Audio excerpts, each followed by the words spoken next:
दोस्तों आज हमें शैल्बी हॉस्पिटल में और आज का विषय बहुत ख़ास है और इस खास विषय को एड्रेस करने के लिए आज हमारे साथ खास मेहमान है डॉक्टर अनीश नागपाल, जो कि बैरेटिक गैस्ट्रोएंटरोलॉजी और लेप्रोस्कोपिक सर्जन है और शैल्बी में ओबेसिटी क्लिनिक के हेड हैं।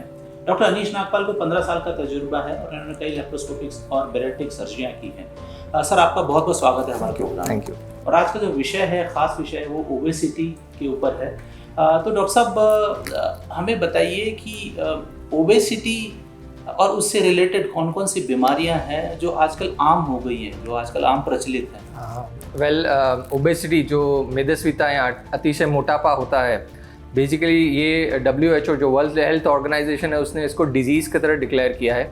हमें ये लगता है कि नॉर्मल वेट गेन हो रहा है, बॉडी वेट ज़्यादा है, बट अल्टीमेटली आप देखें तो ये एक बीमारी है जो और बीमारियों को इनवाइट करती है। बिकॉज ऑफ ओबेसिटी जो वेट गेन होता है उसकी वजह से हार्ट पे असर आना, ब्लड प्रेशर पे असर आना, डायबिटीज़ डेवलप होना, गैस्ट्रिक रिफ्लक्स इश्यूज़ डेवलप होना, फैटी लिवर डेवलप होना, ये सब उसके कॉम्प्लिकेशंस है। हाँ, और मतलब आपका बॉडी अगर वेट नहीं उठा पाता है तो नी जॉइंट पेन होना, एंकल में पेन होना, हिप जॉइंट पेन होना, ये सब भी एसोसिएट रहते हैं। और इसका मानसिक तनाव भी डेवलप होता है, डिप्रेशन जैसा कईयों में डेवलप हो जाता है। बिकॉज आजकल जो फैक्टर है कि आपको दिखना अच्छा चाहिए, तो मोटापा वो भी डैमेज करता है। जी, तो जैसा कि प्रचलित है ओबेसिटी, यानी कि पेट से रिलेटेड है कुछ ना कुछ इसमें, और ओबेसिटी की शुरुआत होती है पेट से।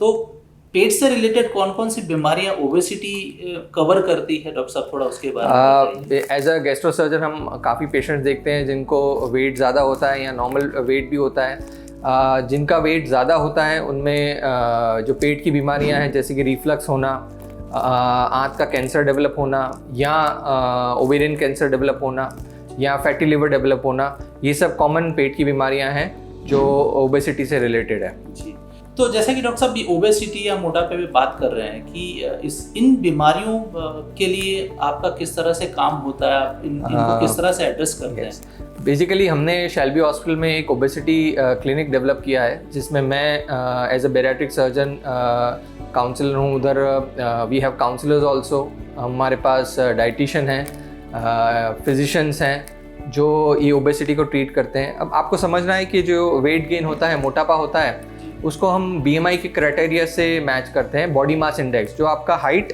और वेट के हिसाब से कैलकुलेट किया जाता है। अगर आपका वेट BMI जो है वो 25 से ज़्यादा है तो आप ओवरवेट कैटेगरी में आते हैं, और यही वेट अगर 30 से ज़्यादा हो जाता है तो आप ओबीस कैटेगरी में आते हैं। और मेरा रोल वो अब तब आता है जब आपका BMI, जब आपका बॉडी मास इंडेक्स 35 से ज़्यादा हो जाता है। That means severe obesity. अब सीवियर ओबेसिटी नॉर्मल लेमैन के लिए ये है कि आपका जो नॉर्मल वेट है आपके हाइट के हिसाब से 40 से 50 kg बढ़ जाता है, तब उसे सीवियर ओबेसिटी या मोटापा कहा जाता है। अब ये साइंटिफिक प्रूवन है कि जब आपका सीवियर ओबेसिटी या इतना वेट गेन होता है तो नॉर्मल डाइट वगैरह से ये ठीक नहीं हो पाता है। तब इसके लिए ये लैप्रोस्कोपिक सर्जरी हमने जो डेवलप की हुई है, जहाँ इंडिया में 15-20 साल से हो रही है, और वर्ल्ड वाइड तो ये 25-30 साल से डेवलप्ड है। ये लैप्रोस्कोपिक सर्जरी की जाती है। जी। तो दोस्तों, जैसा डॉक्टर साहब ने बताया कि ओबेसिटी क्लिनिक के अंदर आपको 360 डिग्री अप्रोच से आपका ट्रीटमेंट किया जाता है। उसमें हमारे पास फिजिशियन है, न्यूट्रिशनिस्ट है, क्लिनिशियंस है, सारे मिलके पेशेंट के ऊपर काम करते हैं।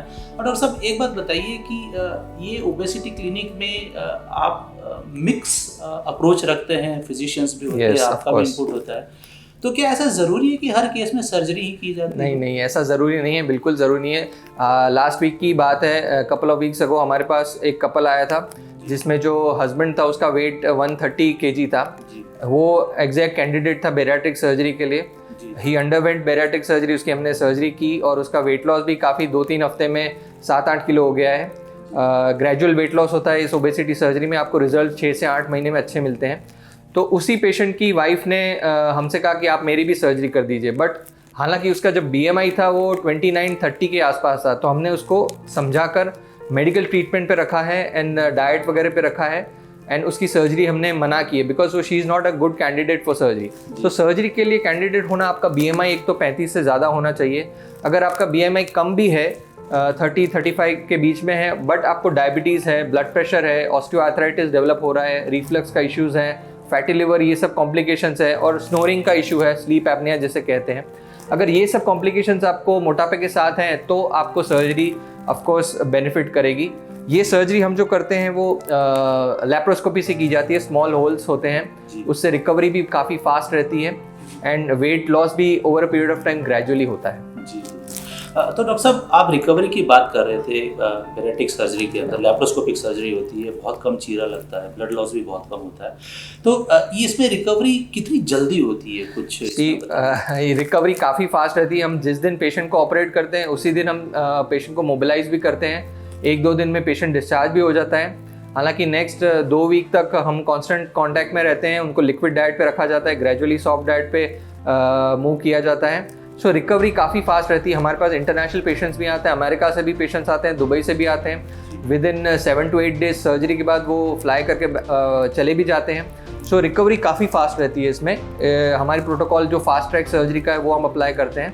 सो हमने देखा है कि compare to open surgery laparoscopy में रिकवरी बहुत फास्ट है। कहीं कोई ऐसा कोई चैलेंज जिसे आप एड्रेस करना चाहेंगे भाई? सी ऑफ कोर्स बैरिएट्रिक सर्जरी है, इट्स नॉट दिस थिंग कि कोई कॉम्प्लिकेशन नहीं हो सकती। ऑफ कोर्स कोई कॉम्प्लिकेशन पॉसिबल है, ब्लीडिंग होना, लीक होना, बट हम जो हर प्रिकॉशन ले सकते हैं वो लेते हैं। ड्यूरिंग ऑपरेशन, प्री ऑपरेशन पूरा इन्वेस्टिगेट होता है, then once the patient fit होता है तभी उसको सर्जरी के लिए लिया जाता है। पोस्ट सर्जरी भी उसके इन्वेस्टिगेशन जो ज़रूरी होते हैं करते हैं, हम कॉन्स्टेंट टच में भी रहते हैं। सो हम जिस तरह से हमारा प्रोटोकॉल सेट किया है, हमने नेग्लिजिबल कॉम्प्लिकेशन देखे हैं and those which are very easily to manage. जी डॉक्टर साहब, आपने पूरी जानकारी दी ओबेसिटी क्लिनिक के बारे में, आपका बहुत बहुत शुक्रिया। और जाने से पहले हम हमारे दर्शकों के लिए पूछना चाहते हैं कि ऐसे कुछ टिप्स दीजिए हमारे दर्शकों की, उन्हें ओबेसिटी हो ही नहीं। नहीं, हम ये जो ओबेसिटी क्लिनिक हमने डेवलप किया है इसलिए किया है कि हम आगे जाके ये ओबेसिटी प्रिवेंट भी कर पाएँ। सो ऑफ कोर्स मेन टिप ये है कि आप बेसिकली थोड़ा बॉडी को मूव करते रहिए, एक्सरसाइज कीजिए, एक रेगुलर शेड्यूल रखिए। डाइट में आप छोटे मील्स लीजिए, दिन में 4-5 बार थोड़ा थोड़ा खाइए, बहुत पेट भर के एक साथ नहीं खाइए, यहाँ लंबा गैप बहुत मत कीजिए। एक्सरसाइज ऑफ कोर्स जैसे मैंने बताया कंटिन्यू रखिए, और आपका जो स्लीप पैटर्न है उसको रेगुलराइज कीजिए। एक normal amount of sleep also is necessary जो बॉडी को हेल्प करता है। So these are small tips which can help you to prevent obesity. अगर आप मोटापा ना चाहते हैं, ये सब करके आप मोटापा को अवॉइड कर सकते हैं और ट्रीट कर सकते हैं। तो दोस्तों, ये है डॉक्टर अनीश नागपाल हमारे साथ, जो आपको कह रहे हैं कि आप स्वस्थ रहिए, मस्त रहिए, हेल्दी रहिए, अच्छा खाइए और आराम भी कीजिए। सर, आपका बहुत बहुत शुक्रिया इस प्रोग्राम। Thank you.